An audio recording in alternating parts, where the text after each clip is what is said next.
Hello, this is Perky Mama. I received the 9-inch bread rising basket for free in exchange for an honest review.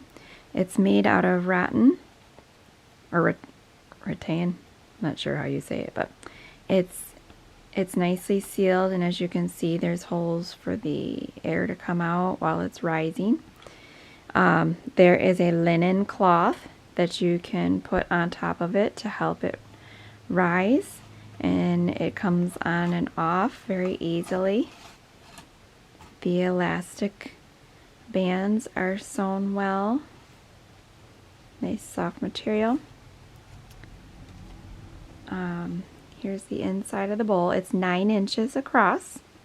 So just beat your dough and stick it in there. Stick this on top and it'll rise up, and you'll have a nice ball of dough to make into some bread. It also comes with this bendy silicone type plastic scraper, and you just put it in there and you can scrape the dough right off of here. So it's well made, and I still need to try to make some bread in it, but we'll let you know how that goes.